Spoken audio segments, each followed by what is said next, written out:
दोस्तों, आज मैं एक ऐसी हस्ती से आपकी मुलाकात करा रहा हूं जिनका तारुफ मोहताज तारुफ नहीं। जो गुफ्तगू का मौजू आज का चुना है वो है बिहार का गौरव ही नहीं बल्कि राष्ट्र गौरव मौलाना मजहरुल हक अरबी फारसी यूनिवर्सिटी। तो हम आली जनाब तौकीर आलम साहब से जो प्रो वाइस चांसलर रह चुके हैं और इन्होंने यूनिवर्सिटी के लिए क्या कुछ किया है इसका एक मुख्तसर सा जायजा पेश करेंगे। तो हम तौकीर साहब आपको आपके नाजरीन के रूबरू कर रहे हैं। शाहिद साहब, आपने मुझे मुंतखब किया, इसके लिए मैं आपका शुक्रिया अदा करता हूं। और वैसे आप तो इस तरह का काम करते रहते हैं, फिर भी लेकिन मौलाना मजहरुल हक को आपने मुंतखब किया, इसके लिए मजीद मैं आपका शुक्रिया अदा करता हूं कि ये कारवां आगे बढ़ता रहे, ताकि मौलाना मजहरुल हक जो हिंदुस्तान के आज़ादी के लिए जिस तरह का उन्होंने कारनामा अंजाम दिया है, तो उसी तरह से हम लोगों ने, बिहार वालों ने, उनके नाम को जिंदा रखने के लिए एक यूनिवर्सिटी कायम किया गया और जिसमें बहुत सारे लोगों की मेहनत लगी हुई है, बहुत तहरीकें चलाई गई थी, तब जा करके इस यूनिवर्सिटी का क़याम हुआ। अब मैं आगे आपको यूनिवर्सिटी के मुख्तसर सी तारीख की तरफ ले चलता हूँ। बहुत मैंने 1 फरवरी 2014 को as a pro vice chancellor Maulana Mazharul हक अरबी फारसी यूनिवर्सिटी ज्वाइन किया और ज्वाइन करने के रोज़ से ही मैंने काम करना शुरू किया। 2-4 जुमलों में मैं इस मुख्तसर में इसकी तारीख बोल देता हूँ जी, ताकि गुफ्तगू करने में ज़्यादा बेहतर होगा और जो आवाम इसे सुनेगी उसको मुख्तसर में मौलाना मजहरुल हक फारसी यूनिवर्सिटी के बारे में जानकारी हासिल हो जाएगी। इस यूनिवर्सिटी के क़याम का फ़ैसला सबसे पहले डॉक्टर जगन्नाथ मिश्रा ने अपने वज़ीर आला रहते हुए उन्होंने नाम का ऐलान किया कि बिहार में हम मौलाना मजहरुल हक अरबी फारसी यूनिवर्सिटी बनाएंगे। लेकिन ठीक उसके बाद जो इंतखाब हुआ उसमें वो बरसर इक़्तिदार नहीं आ सके और डगर वजूद में आई और उन्होंने इक़्तिदार संभाल लिया। उसके बाद लालू प्रसाद यादव जी ने भी इसका ऐलान किया कि मौलाना मजहरुल हक अरबी फारसी यूनिवर्सिटी बनेगी और उसका उन्होंने एक साइन बोर्ड बेली रोड के एक सरकारी मकान में उन्होंने टंगवाया। तो हार्डिंग रोड पर टंगवा दिया। तो बाद के दिनों में उसी हार्डिंग रोड पे जिस बिल्डिंग में ये साइन बोर्ड लगाया गया उसमें बाद में उसमें हज भवन बन गया। तो उस दरमियान इस यूनिवर्सिटी को शिफ्ट कर दिया गया बेली रोड पे। अब यह भी एक इत्तफाक है कि ये यूनिवर्सिटी जिस मकान में जाती वो मकान टूट जाता, उसमें कोई नई इमारत तामीर हो जाती और वहाँ पे आज देखिएगा कि वहाँ पे एक म्यूजियम बन गया जिसे हम बिहार म्यूजियम के नाम से जानते।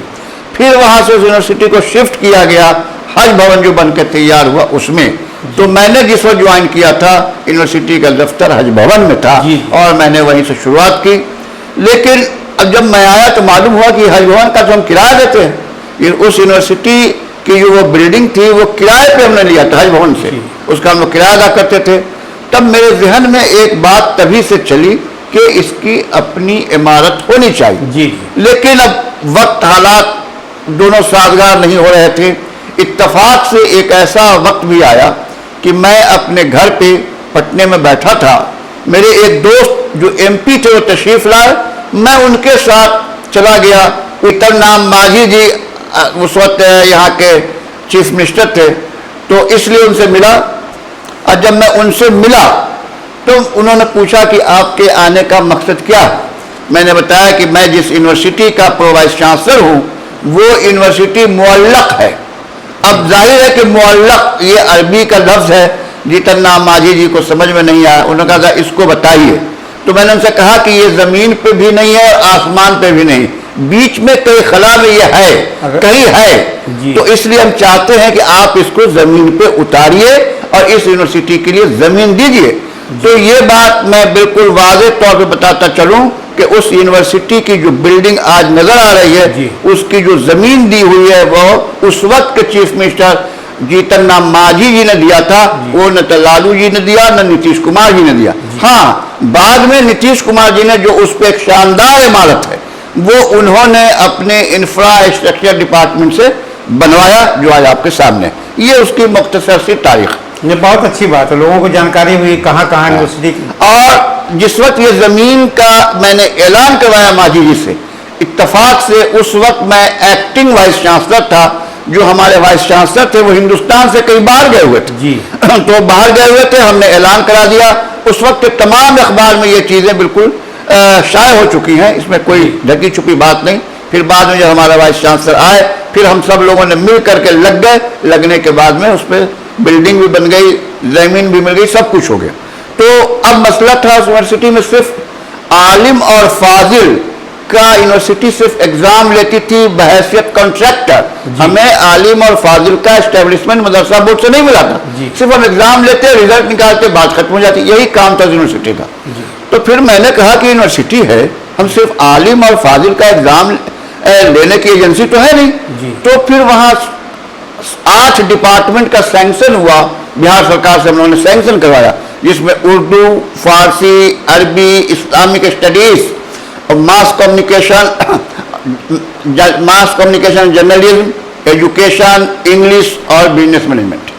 آپ کو میں بتاتا چلوں کہ بہار میں یہ واحد یونیورسٹی ہے جہاں بزنس مینجمنٹ کی پڑھائی ڈائریکٹ ہے، ڈپارٹمنٹ ہے. باقی یونیورسٹیوں میں کامرس ڈپارٹمنٹ MBA کی پڑھائی کراتا، ہم ڈائریکٹ پڑھاتے. اسلامک اسٹڈیز پورے ہندوستان میں 3 یونیورسٹی پڑھاتی، اس میں ایک مولانا مظہر الحق ہے. تو یہ اس یونیورسٹی کا کارنامہ ہے. بہار میں MA ان ایجوکیشن ریگولر فارم میں صرف مولانا مظہر الحق یونیورسٹی میں اس کی پڑھائی ہوتی ہے، اور بہار کے کسی بھی یونیورسٹی میں اس کی پڑھائی نہیں. یہ اس کی انفرادیت. تو یہ ہم لوگوں نے اس طرح سے اس یونیورسٹی کو شروع کیا. اب مسئلہ یہ پیدا ہو گیا کہ پڑھائی کیسے ہو. یونیورسٹی کے پاس پیسے نہیں تھے اس وقت. آج تو اس یونیورسٹی میں ماشاءاللہ بہت پیسے ہیں، لیکن اس وقت ایک دم پیسے نہیں تھے. اردو MA اردو کا کلاس میں نے لیا ہے، اسلامک اسٹڈیز کا کلاس میں نے لیا ہے. اسی طرح سے اور بھی یونیورسٹی کے اسٹاف نے ڈیفرنٹ سبجیکٹ کا کلاس لیا. کچھ دوست احباب، دوسرے کچھ سینئر ٹیچر، کچھ ریسرچ اسکالر سب لوگوں نے کہا کر کے جیسے تیسے کر کے ہم لوگوں نے کلاس کو شروع کروایا. کچھ گیسٹ ٹیچر بحال کیا. اس طرح سے گیسٹ ٹیچر کو بہت نامنل پیسہ دیا جاتا تھا، صرف آنے اور جانے کا کرایہ ہم دیتے تھے. اور ان لوگوں کی مدد شامل ہے، وقت نہیں ہے ورنہ میں سب کا نام لے لیتا کہ کن کن لوگوں کی اس میں محنت لگی ہے، کن کن لوگوں نے اپنا وقت دیا. کیسے اس طرح سے وہاں MA کی پڑھائی شروع ہو گئی. اب پھر مسئلہ تھا کہ بھائی اتنے سے یونیورسٹی کا کام نہیں چلے گا. پھر ہم نے وہاں، چونکہ میں ایفیلیٹنگ یونیورسٹی بہار یونیورسٹی سے آیا تھا، وہاں میں جانتا تھا کہ کیسے کالجز کھولے جائیں. 13 کالج ہم نے اس یونیورسٹی میں کھولا جو BA کی پڑھائی کرانے لگے. یہ اور بات ہے کہ میرے جانے کے بعد میں اس میں سے 1 یا 2 کالجز بچ گئے، باقی کالجز بند ہو گئے. اب وجہ کیا ہے مجھے معلوم نہیں ہے، میں معلوم کرنا بھی نہیں چاہتا تھا. تو اس طرح سے تمام 13 کالجز ہم لوگوں نے بنوائے. ہم نے اپنے رہتے ہی وہاں B.Ed کی پڑھائی ہو، ہماری یونیورسٹی میں بھی ہو. تو B.Ed کے لیے نیا ریگولیشن بنا کر کے گورنر سے ہم لوگوں نے پاس کروایا. پھر وہاں ہم اپنے رہتے ہوئے ہم نے 25 B.Ed کالج کھلوایا تھا. اس میں اس وقت صرف یہ توقیر عالم کا کنٹریبیوشن نہیں ہے، یونیورسٹی کے سارے لوگوں کا کنٹریبیوشن ہے، جس میں میں پیش تھا. اس طرح سے B.Ed کی پڑھائی وہاں شروع ہو گئی. پھر نالج ریسورس سینٹر وہاں پہلے سے 2 4 5 قائم تھے، اس کو پھیلایا گیا پورے بہار میں. 230 نالج ریسورس سینٹر بنایا گیا تاکہ غریب بچے کمپیوٹر کی پڑھائی کر لیں، غریب بچے لائبریری سائنس کی پڑھائی کر لیں، غریب بچے BBA ہو جائیں، غریب بچے صحافت کے میدان میں آ جائیں. اس سے 4 ڈگری کالج، ڈگری ہم لوگوں نے سبجیکٹ شروع کر دیا اور بہت سارے ڈپلوما کورس کو چالو کرا. اور اس کا مقصد یہ تھا کہ گاؤں میں ہماری تعلیم شروع ہو جائے، غریب جو خاندان ہے اس کے بچے پڑھ لیں. اس طرح سے وہاں پہ تعلیم شروع ہوئی. تو ہم لوگوں نے اس طرح سے اس یونیورسٹی کو بنایا کہ آج تو بہت عالیشان عمارت ہے. اس کے بعد ہم لوگ کا یہ سب کرتے کرتے دھیرے دھیرے وقت گزر رہا تھا. اور جب اس بلڈنگ بنانے کی بات آئی تو نتیش کمار جی نے پوچھا کہ یونیورسٹی کا مکان آپ بنائیں گے یا میں سرکار سے بنوا دوں.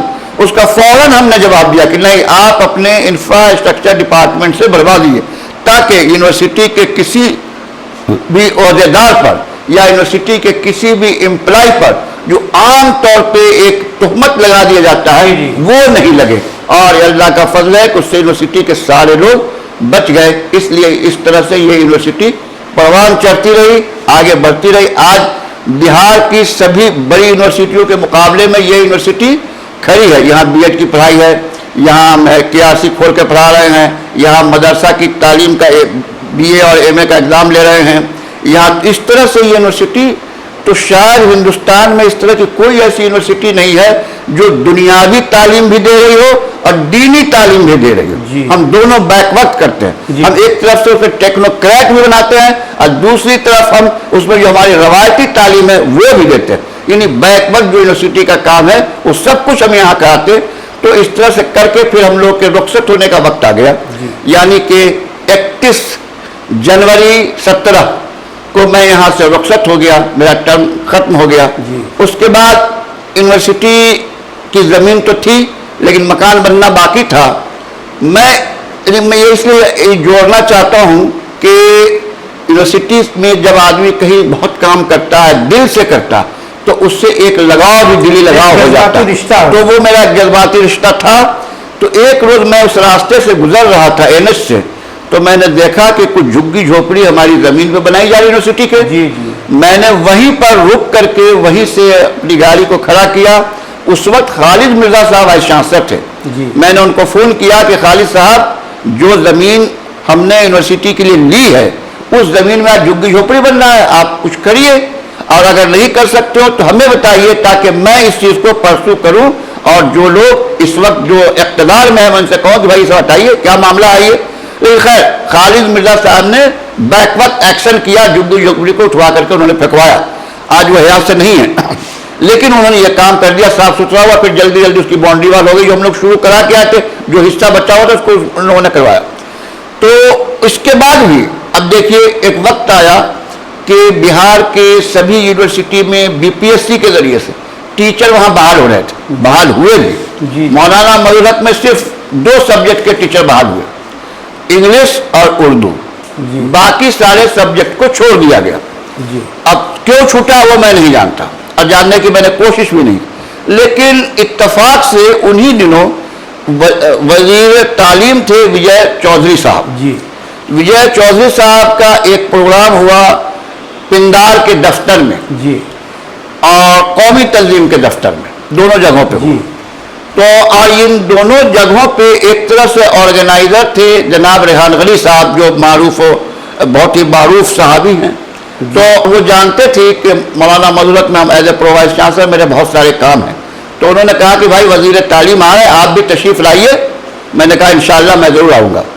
और मैं गया पिंदार के दफ्तर में, वहाँ मैंने ये मामला मुझको उठाना था, लेकिन बहुत सारे अहबाब मिडिल स्कूल पे, हाई स्कूल पे बोल रहे थे। तो मेरी बारी जब आई तो मैंने हायर एजुकेशन को पकड़ा कि यहाँ पे तालीम कम है। मैंने उनसे कहा कि ऐसा है वजीर तालीम साहब कि BPSC ने तमाम सब्जेक्ट का इंटरव्यू कराया और उसने उन्हीं तमाम सब्जेक्ट को छोड़ दिया जिसका डायरेक्ट ताल्लुक मौलाना मौलूद हक अरबी फारसी यूनिवर्सिटी से है, और 2 सब्जेक्ट संस्कृत यूनिवर्सिटी का भी BPSC ने छोड़ा। इसलिए आप बेहतर ये है कि अगर आप चाहते हैं कि ये दोनों यूनिवर्सिटी पूरे तौर पे तरक्की करे, इसका नाम हो हिंदुस्तान में, तो आप इन तमाम जगहों पे तमाम बचे हुए सब्जेक्ट का आप इंटरव्यू कराइए। तो विजय चौधरी साहब ने कहा कि आप बताइए कैसे हो सकता है। मैंने कहा कि हो सकता है। मैंने तुरंत वहां के एक साहब करीमी साहब, उस वक्त वहां मेंबर कमीशन हुआ करते थे BPSC में, मैंने उनको फोन लगाया। मैंने उनसे कहा कि भाई आप बताइए वजीर तालीम को कि कैसे इंटरव्यू हो सकता है जो बंद हो चुका। तो उन्होंने फौरन बता दिया वजीर तालीम को कि अगर चेयरमैन का हुक्म हो जाए तो हम 1 हफ्ते में इंटरव्यू शुरू करा सकते हैं, लेकिन इसके लिए हुक्म देना होगा चेयरमैन को। और उस वक्त प्रमोद महाजन साहब वहां के चेयरमैन थे BPSC के, जो कभी एजुकेशन डिपार्टमेंट में सेक्रेटरी भी हुआ करते थे। लेकिन तालीम ने मुझसे कहा कि आप बताइए तौकीर आलम साहब कैसे इंटरव्यू हो सकता।